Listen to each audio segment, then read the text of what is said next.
Hi, this is Omkar. Welcome back to my channel Omkar travel plus vlogs. ఈరోజు మనం 78వ స్వతంత్ర దినోత్సవం వేడుకలను జరుపుకుంటున్నాం. ఆగస్టు 15, 1947 సంవత్సరంలో భారతదేశానికి స్వతంత్రం వచ్చింది. ఈరోజు భారతీయులందరూ స్వతంత్ర దినోత్సవ సంబరాలను జరుపుకుంటారు. ఎందరో వీరుల త్యాగాల ఫలితంగా మన దేశానికి స్వతంత్రం వచ్చింది. అలాంటి వీరులను ధీరులను స్మరించుకోవడం ఆనవాయితీ. బ్రిటిష్ పాలన నుంచి ప్రజల్ని విముక్తుల్ని చేయడం కోసం ఎంతో మంది కృషి చేశారు. ఈరోజు ప్రతి ఒక్కరూ వారందరినీ గుర్తు చేసుకోవాలి. సో అందుకని నేనైతే మా ఊరు స్కూల్కి అయితే వచ్చేసాను అనమాట. సో మీకైతే ఇక్కడ నుంచి ఫుల్ వీడియో అయితే చూపిస్తాను. స్కిప్ చేయకుండా చూడండి, స్టార్ట్ అవబోతుంది.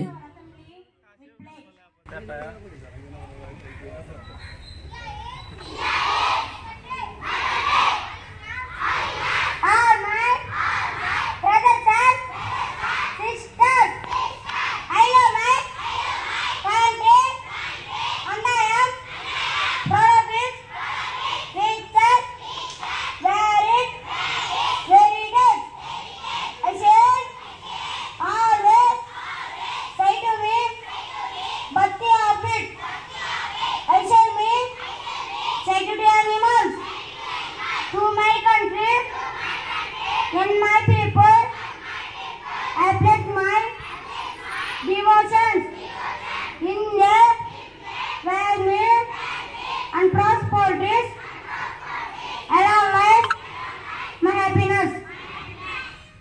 పదండి ఫ్లాగ్ హోస్టింగ్ చూద్దాం.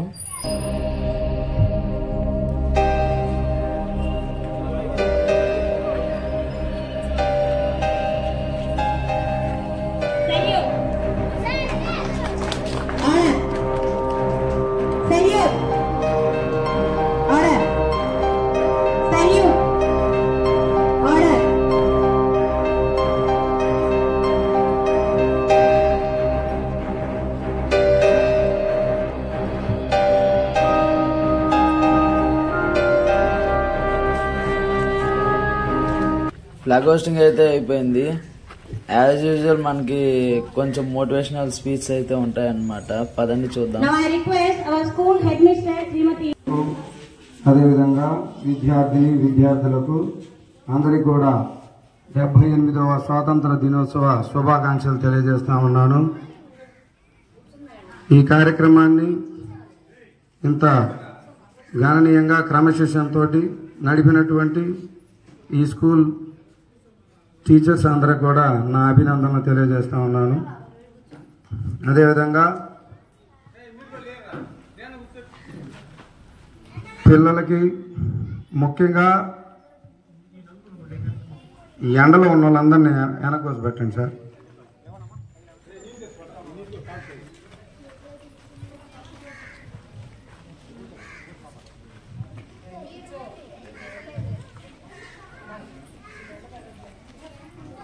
ఎండ తగిలే వాళ్ళందరూ కూడా నీళ్ళలో కూర్చోబెట్టండి.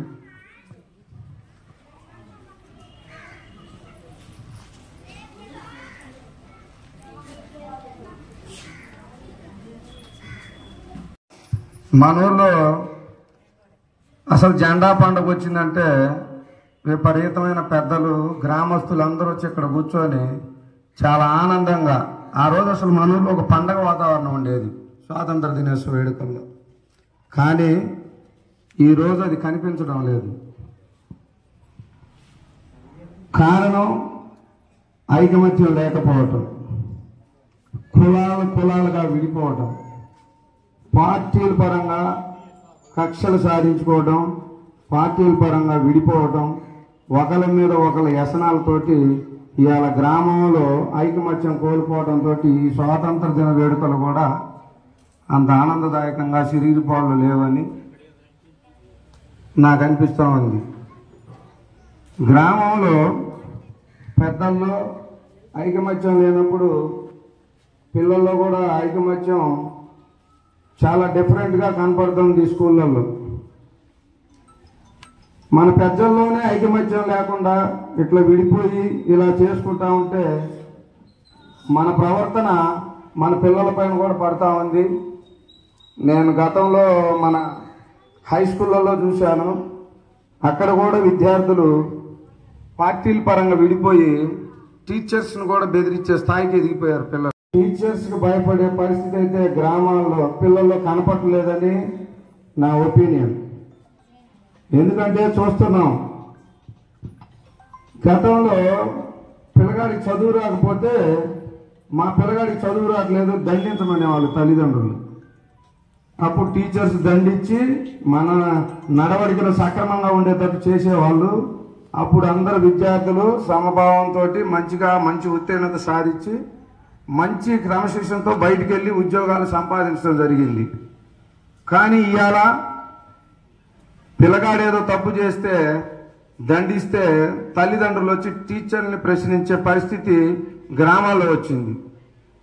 మరి మన పిల్లగాడిని తప్పు చేసిన తల్లిదండ్రిగా బాధ్యతతో నువ్వు శిక్షించకపోతే, గురువుగా బాధ్యతాయుతంగా వాడి భవిష్యత్తుని తీర్చిదిద్దే మన గురువు గారు ఒక దెబ్బ కొట్టి వాడిని క్రమశిక్షణతో పెడితే, తల్లిదండ్రులు వచ్చి టీచర్లపై మా పిల్లల్ని ఎందుకు కొట్టాడని దౌర్జన్యం చేసే పరిస్థితిలో ఈరోజు గ్రామాల్లో తల్లిదండ్రులు వచ్చారు. కాబట్టి తల్లిదండ్రులు ఎవరు కూడా పిల్లలకు సపోర్ట్ చేయొద్దు. తప్పు చేసిన పిల్లల్ని టీచర్స్ దండించాల్సిందే. దండిస్తేనే మొక్కగా ఉన్నప్పుడే మనం వంచగలిగితే మన పిల్లగాడు సక్రమైన మార్గంలో ఉంటాడు. కాబట్టి ప్రతి తల్లిదండ్రులు కూడా టీచర్స్కి ఫ్రీడమ్ ఇవ్వాలి. గురువు, తల్లి, తండ్రి, గురువు, దైవం. ఎందుకంటే మన పిల్లలు తక్కువ కాలం, అంటే ఒక స్టేజీ, ఫస్ట్ సంవత్సరం నుంచి 5 సంవత్సరాల వరకు మీరందరూ తల్లిదండ్రుల దగ్గర ఎక్కువ టైం స్పెండ్ చేస్తారు. కానీ తర్వాత 5 సంవత్సరాల తర్వాత మీ ఎక్కువ టైం, మీ ఎక్కువ ఎనర్జీ కూడా టీచర్స్ దగ్గరనే ఉంటుంది. మీ మెంటాలిటీ మొత్తం కూడా వాళ్ళకే తెలుస్తుంది, తల్లిదండ్రుల పైన కూడా నీ ప్రవర్తన ఎలా ఉంటుంది ఏందని. కాబట్టి ప్రతి ఒక్కరు కూడా గురువును గౌరవించండి, గురువు గారు చెప్పింది వినండి. గురువు ఎప్పుడు కూడా మనకు తప్పు చెప్పడు. మనం ఎప్పుడు కూడా గురువు గారు నా కాడికి ఉన్నతమైన స్థానంలో నా విద్యార్థి ఉండాలనే కోరుకుంటాడు. కాబట్టి ఖచ్చితంగా గురువును గౌరవించండి, మీ తల్లిదండ్రులను గౌరవించండి. మన ఊరికి, మన ప్రాంతానికి, మన స్కూల్కి, మన తల్లిదండ్రులకి, మనకు చదువు చెప్పే గురువులందరికీ కూడా మంచి ప్రఖ్యాతి రావాలి అంటే అది కేవలం విద్యార్థుల చేతిలోనే ఉంటుంది. కాబట్టి మీరందరూ కూడా విద్యాబుద్ధులు, విద్య ఎంత అవసరమో క్రమశిక్షణ కూడా అంత అవసరం. రెండింటిని బ్యాలెన్స్ చేసుకుంటూ టీచర్స్ కూడా గ్రామాల్లో ఎవరు కూడా గతంలో లాగా మిమ్మల్ని వచ్చి అసభ్యకరంగా మాట్లాడటం కానీ, మీతో మిస్బిహేవియర్ చేయడం కానీ ఇలాంటివి ఏమీ జరగవు. ఇక్కడ ఉన్న పెద్దలందరూ కూడా అటువంటి వాటిని మేము సపోర్ట్ చేయము. ఖచ్చితంగా పిల్లలు తప్పు చేస్తే మీరు శిక్షించండి. మనిషికి జీవితంలో చదువు ఎంత అవసరమో అంతకు మించి క్రమశిక్షణ అవసరం. ఎవడైనా ఒక టాప్ పొజిషన్లోకి పోవాలంటే చదువు 50% అయితే వాడి క్రమశిక్షణ విధానం కూడా 50% తోడుంటేనే వాడి జీవితంలో ఎదగలుగుతాడు. కాబట్టి మీరు ఎవరికి భయపడాల్సిన అవసరం లేదు. ఖచ్చితంగా పిల్లలకి మంచిగా చదువు చెప్పండి. ఎవరన్నా సరే పిల్లలు తెలిసో తెలియక తప్పు చేస్తుంటారు, దాన్ని దండించైనా వాళ్ళ సక్రమైన మార్గంలో నడిపించే బాధ్యత గురువుగా మీ బాధ్యత. కాబట్టి ఖచ్చితంగా పిల్లలందరినీ మంచి విద్య, క్రమశిక్షణ, విద్యాబుద్ధులు నేర్పి మన స్కూల్ నుంచి పై స్కూల్కి పంపిస్తారని ఆశిస్తూ ఈ అవకాశం ఇచ్చిన మీ పెద్దలందరికీ, టీచర్స్ కూడా మరొకసారి 78వ స్వాతంత్ర దినోత్సవ శుభాకాంక్షలు తెలియజేస్తూ జై హింద్. థ్యాంక్స్ అండి, చాలా మంచి విషయాలు చెప్పారు. తర్వాత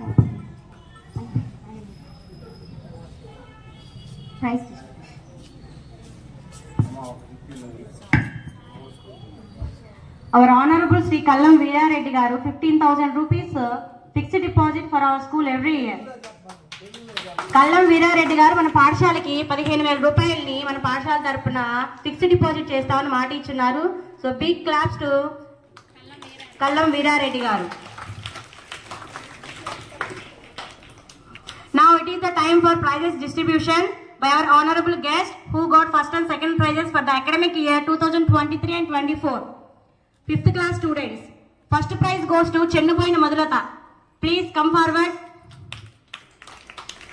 I request Sri Kurri Anjaneya Reddy garu and Sri Guntaka Nagireddy garu.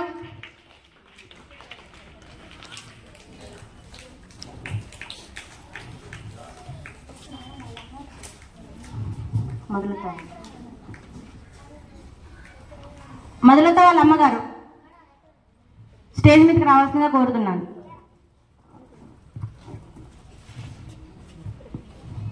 I request Sri Kurri Anjaneya Reddy garu, Sri Guntaka Nagireddy garu distribute the prize to her.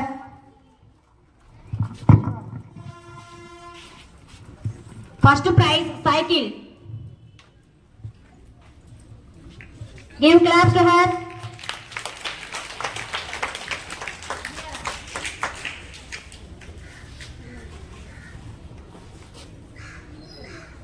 Last year 5th class student Madhulatha year మొత్తంలో last ending లో first prize గెలుచుకుంది.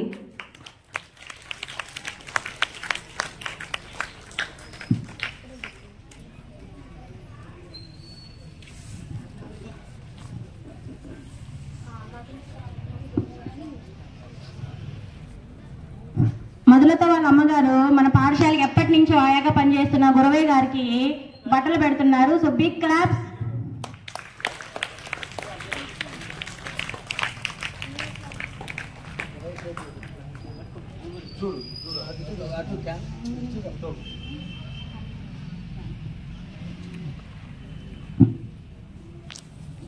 Second prize goes to Chidella Haripriya.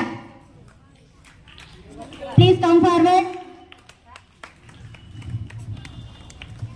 I request Sri Kurri Anjaneya Reddy garu and Sri Kallam Ramanjireddy garu to distribute the prize to her.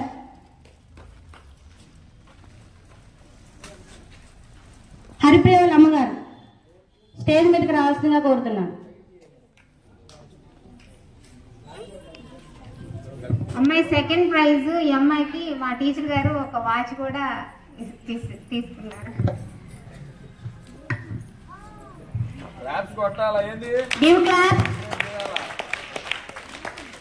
First and second prize కి ఎన్నో marks difference లేదు, just 2 marks. 2 marks difference తో దీని second వచ్చింది.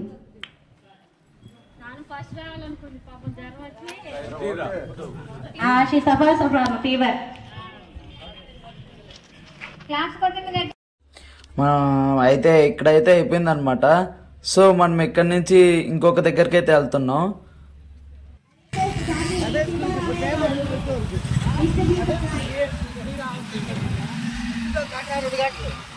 మనం ఇక్కడి నుంచి అయితే గవర్నమెంట్ హాస్పిటల్కి వెళ్తున్నాం అనమాట. అక్కడ కూడా ఉంది ఫ్లాగ్ హోస్టింగ్. నెక్స్ట్ అక్కడికి వెళ్తున్నాం. సో మొత్తం ఒక వీడియో పెట్టలేను కాబట్టి సో మొత్తం 2 పార్ట్స్గా అయితే డివైడ్ చేస్తున్నాను. సో నెక్స్ట్ వీడియో అయితే ఒక మేబీ 4 or 5 అవర్స్లో అయితే అప్డేట్ చేస్తాను. సో నా కంటెంట్ కానీ మీకు నచ్చినట్టయితే లైక్ చేయండి, షేర్ చేయండి, అలాగే సబ్స్క్రైబ్ చేయడం మర్చిపోకండి.